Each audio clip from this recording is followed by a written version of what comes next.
Hello everyone. Today we'll be going through the setup of SugarConnect, starting all the way from setting up the tenant through to a very quick walkthrough of what you're going to have to do once you're inside Connect. So the first place you're going to want to come is to this documentation here. There will be a link provided below.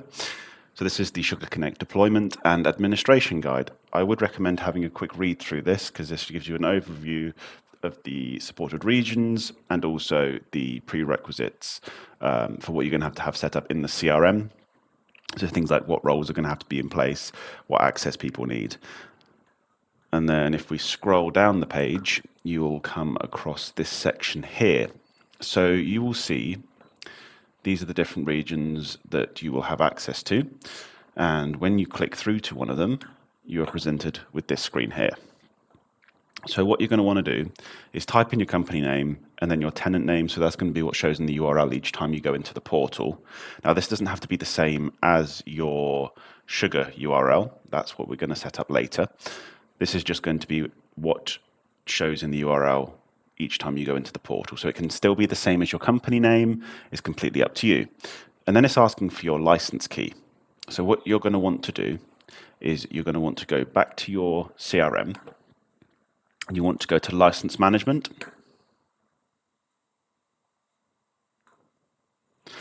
And then you'll have to then copy your license key, which can be found in the first panel within the license management section here in Sugar. Once you've done that, you then want to choose your email provider. So Connect is only available with Outlook and with Gmail. So here, this is where you're going to choose what you're going to want. So we're going to then select, say, Outlook. Once you've filled everything in, you are going to want to click Sign Up. This will then ping up, say, this can take between 5 and I think 15 minutes to do. Usually I found that it happens a lot quicker than that. Once you've got through, it'll ask you to log into your relevant account within Office 365. And once you've done that, you'll be brought into the portal. The first place you're going to come through to is this home page. This is just a page with some very useful links and some sort of basic information about SugarConnect. So just by logging in, you have set up those credentials. That's the first bit checked off. The next step is the synchronization phase. So just by logging in, you have already done the first part, which is the setting up credentials. That's checked off your box. The next step is the calendar sync. This is how your calendars get synced between Sugar and your Outlook or your Google Calendar. You can have it either as a two-way sync or as a one-way sync. You can either have that one-way sync going from Sugar through to your chosen calendar, or you can have it going from your chosen calendar through to Sugar, or you can have it both ways. Now you have these checkboxes here. So we can sync private events. So that means if you've marked them as private within your calendar, that means they won't pull through currently because that's turned off. But if you want that to pull through, then you can turn that on. It is very easy going into Connect to turn things on and off because it is just a little switch like so. And then once you've then selected everything that you want to do, you can click continue. So I'm going to do two-way sync, and then you'll click continue. That will then check mark calendar synchronization. And then you can also sync your contacts. So that's your contact list. So this will pull across your assigned to contacts that you have in the CRM, and that can then pull them through into your emails. So that means if you want to then not have to jump back and forth from the CRM to send emails, the list will just be there for you. You also have schedulers within the setup. Schedulers are really, really useful. We can go into this a little bit more when I show you the sidebar, but you can send a link through to a customer if you're wanting them to decide when they're free for a meeting. This is where you can then create those custom event types. You can change your weekly hours. So say if you only work a half day on a Thursday, you can amend that here. And then you can also set up some landing pages as well. You also have the ability to track emails. Once again, I'll show you that more when we get through to the Connect sidebar part of this walkthrough. Now, an important thing to note is not every single user in the system will have this view. everything that is above the little line that my cursor's next to there, that is what your standard user is going to see. Everything below, this is when we come into the admin section of the setup. So we go to users. What we can do here is we can either auto add new users from your domain, or you can manually add them. Now, if you have bought enough licenses to cover all of your users, then it is good to turn that little switch on so you don't have to send out invites to every single person. But say if you've only bought, between 3 or 5 licenses, and you don't want everyone rushing to take up those licenses, you can have that turned off, and then you can manually send those invites to those new users. Now, to add them, all you need to do is click Add Users, and then we can send an email to myself, and then that'll send an invite. And then that will show here in a box saying that I am waiting to approve and log in. Once that's done, I'll then show in the users list down here. We then move on to our CRM data source. So this is where we input our Sugar URL, as I was saying earlier. Now, when you first come through to this, it will be blank. This is where you can manually input it. So you can go to your Sugar system, copy the link, pop it in, and then click Save. And then you've got your Sugar administrator credentials. This would have been set up because the person who sets up the CRM has to be an administrator within Sugar, and also it is worth being an admin within the Office 365 side of things, just for when it comes to permissions. But like I said, it is worth reading through those prerequisites just to see what needs setting up. And then also you have your Sugar Connect users here as well, which can auto-link the emails between the CRM and Connect with the way things have been set up. We then go through to your subscription details. This is where your license key will be found, and then also the amount of licenses that you hold, and then the expiration date of those licenses. And then also how many people within the business are using those licenses as well. So this can come in really useful if you have a bunch of new starters coming on and you want to get them onto Connect, but you're not sure if you've got enough licenses. You can just come here and then you can see how many that you've got left. And now we're going to move on to customization. This is where we can amend what we see within the Connect sidebar. So you might not want every single module that you have showing within the CRM to show within Connect. You can have it as a bit of a slimmed down version of the CRM. You can obviously have all of them there. There's no problem with that. But if you just want to say only show your leads, your contacts, and maybe quotes and opportunities, that's fine.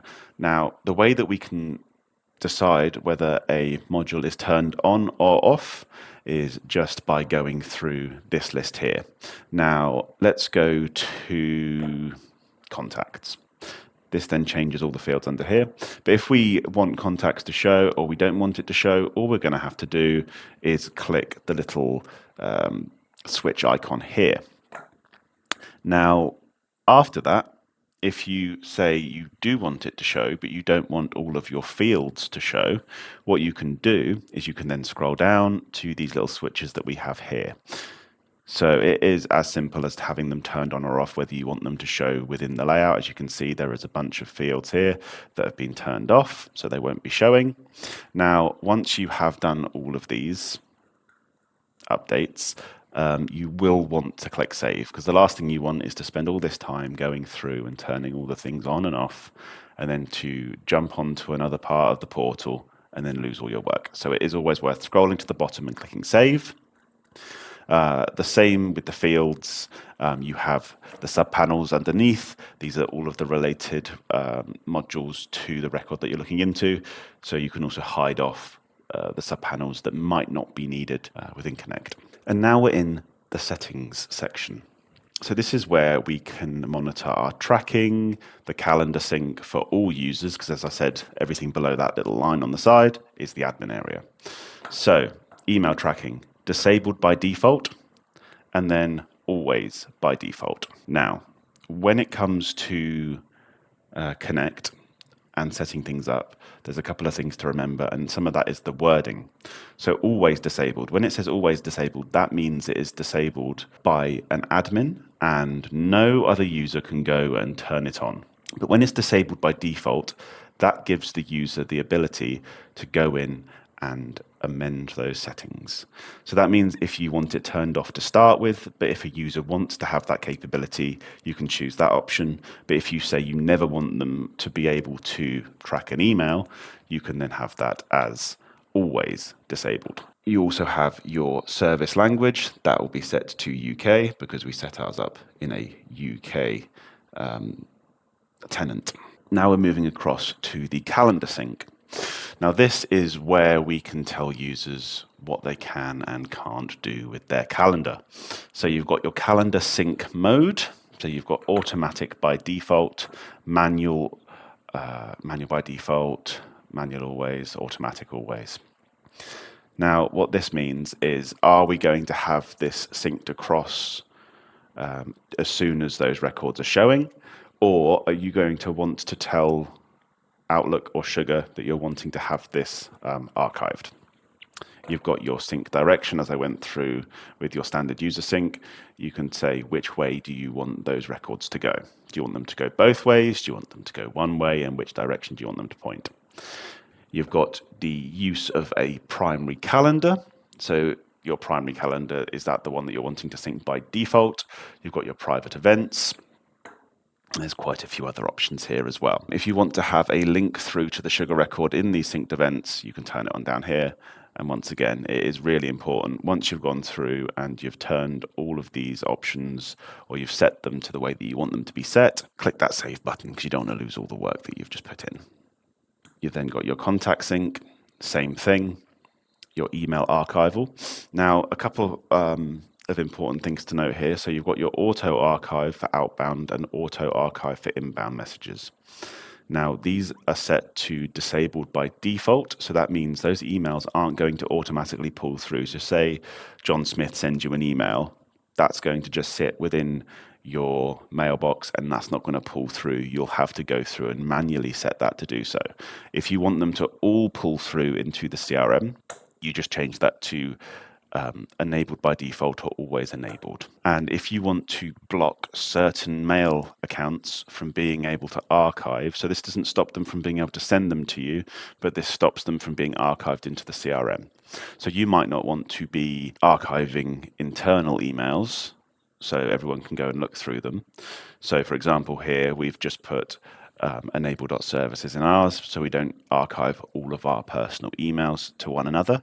But if an internal person is messaging an external person, that's still going to archive that message within the CRM. It's only, say, if it was an enable email address to an enable email address, that won't be pulled through into the CRM.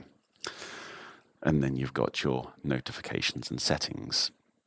So you've got notify all admins. You'll get notified about broken synchronizations with any of your regular users. This will be quite a useful thing to have because that means if anything isn't working as expected within the CRM with the sync, you'll get notified.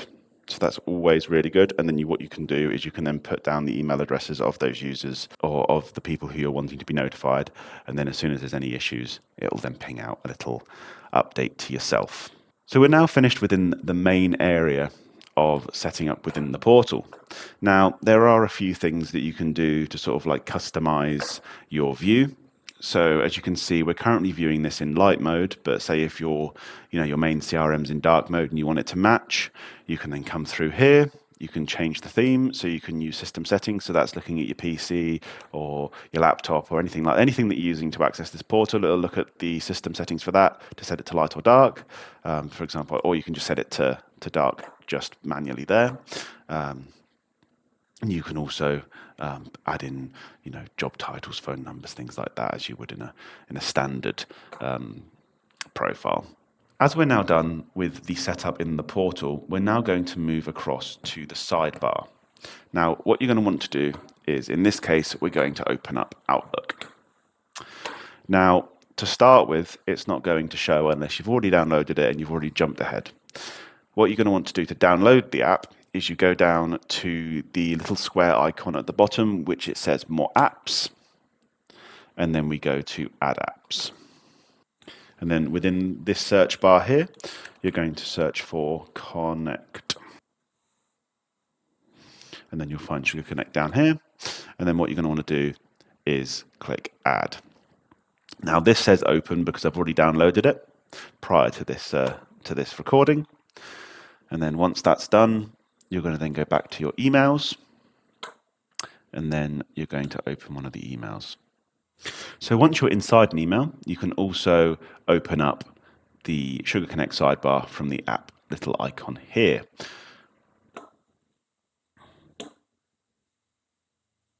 Now, when you first come into here, it's going to ask you to log in. Now, if you have set up your region with United States, Europe, anything along those lines, you might want to change your region. Because mine was set up with United Kingdom, it's fine just saying continue with United Kingdom. But if you do need to change your region, you can click that and then it will show you the list of the regions you want to choose from. And then you can click login. It will then take you through to your login. And we are now in Connect within your emails. Now, because I've opened up the Connect sidebar from an email, this has pulled up a user that lives within the system. I can tell that because of the color of the icon. Now, if you want to go and have a look through the modules that you have available, you click on the little home screen. This is where you'll have a view of all of those modules that you want within Connect. Now, an important thing to note, if you have created any custom modules within your CRM, they are viewable within Connect. Connect is almost like a window into the CRM. It's really useful for the sales team, for example, where if they're emailing John Smith and they want to find out about his previous quote without having to go all the way back to their CRM and find it, what they can do is they can go into quotes, and then you can see and you can search for the quotes that are available here.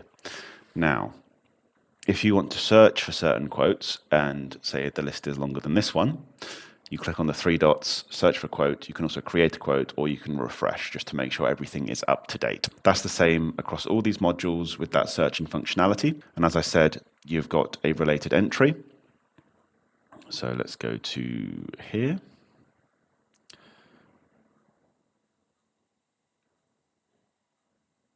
Now, this email, this customer, doesn't currently exist within my CRM. So it gives you the options to either add to Sugar as a contact or add them as a lead. Now, because I've never dealt with this person before, they're brand new, they've reached out to me, I'm going to create them as a lead. Add to Sugar as a lead.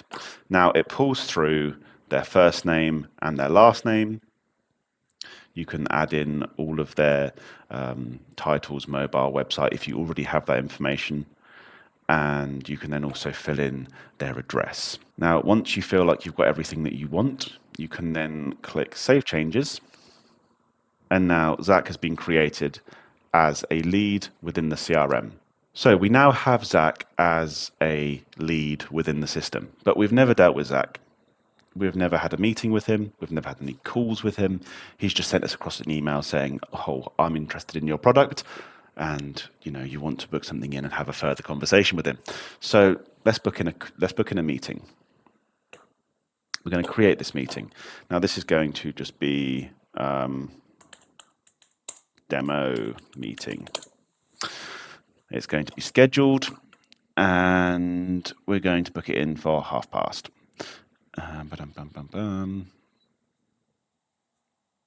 We're going to change this actually to 4 o'clock, and then we're going to change that to 5. So we're going to have a half an hour meeting with Zach, and then we're going to put in this is for a demo.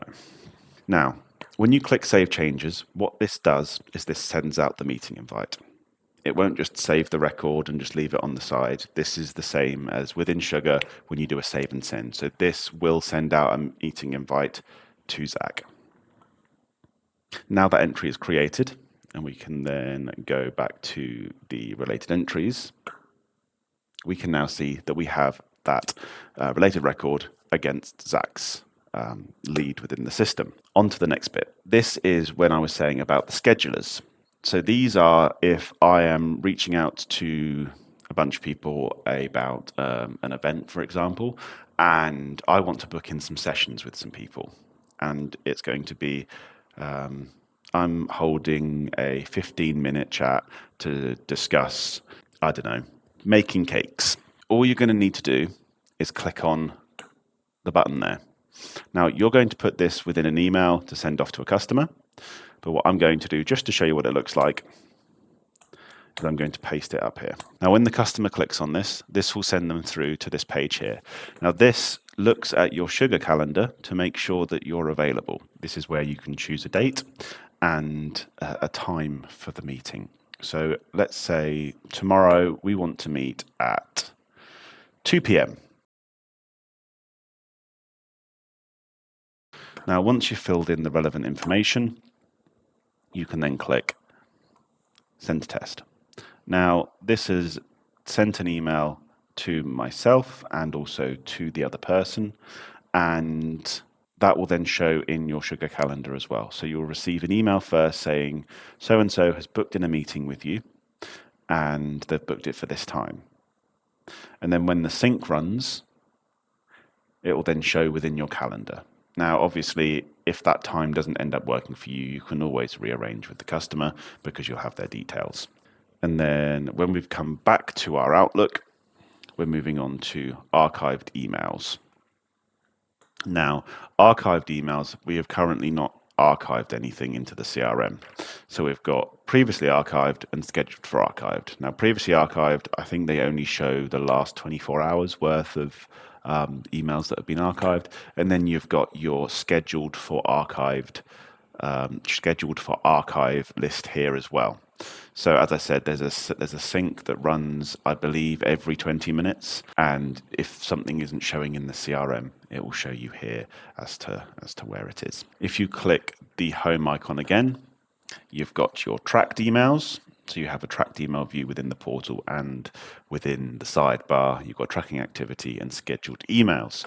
Now, you've got the little settings cog on the bottom right, which shows you a couple more options here. So you've got your general options, email tracking options, Open Sugar, so that will take you straight through to your CRM. And then you've got Open Sugar Connect portal. You've got some documentation on Sugar Connect. You can refresh it, a little bit more about Sugar Connect down here, and then you can log out. Now, the last thing that I'm going to show you before we end this little walkthrough is how you can manually archive. So if you've got that automatic archive turned on, that's fine. You don't need to worry. But if you want to be a bit more precise about what you're pulling through into the CRM, this is how you would go about it. So you can either go onto a existing email, you can click into Connect, and then you're going to click archive. So you can quick archive to Sugar, which will just throw it against that user or contact or lead within the CRM. Or you can click archive with options. So say if you're discussing a quote with someone and you want all of the emails to show underneath the quote, this is how you'd go about it. So currently there's no related entries. I've never dealt with this person before. So what we can do is we can search for a quote. And I believe there we go. So we've got computers for 24/7 couriers. And if there are any attachments linked, you can then use the attachments. And then this is your full list of those selected entries. You then can change the team that it's archiving against. So say if you don't want it to be viewable by everyone, you can either put that as your private team, or you could then say put it into the sales team, you could put it into a support team, you could put them into whatever team you deem fit. You can also have them in multiple teams. So say if there was a sales team and an admin team, or a sales team and a customer service team that both need to be kept in the loop with something, you can have them with multiple teams showing. You can change the assigned to user, and then you can also add a related to. So the related to, so currently is looking at a contact, so that will automatically relate to the contact. If you don't want it to automatically relate to the contact, You can then choose the module you want to assign it to, or relate it to, sorry, by just clicking on the icon, and then it'll show you all of the other icons there, and then you can tag it as well. Now, once you've filled all this in, what you can do is that you can then click Archive, and then, as you can see, it's flagged it up here as email archiving scheduled because that sync hasn't run yet. And we're going to then open SugarConnect up again. You can also pin to the sideboard just by clicking that little pin there so it doesn't close all the time. And then you've got your previously archived test, and then it also shows you if the status has failed. Now, because I'm using a test system, that's probably why it's pinged up as failed, but if you ever do run into anything like this and you're not sure how to resolve it, that's when you can make the most out of our help desk. Now, the best thing to do would be to provide a screenshot and tell us the steps that you went through to run into this error. So say if you went through the quick archive, say if you went through the archive with options, that'll help us with resolving this as quickly as possible for you.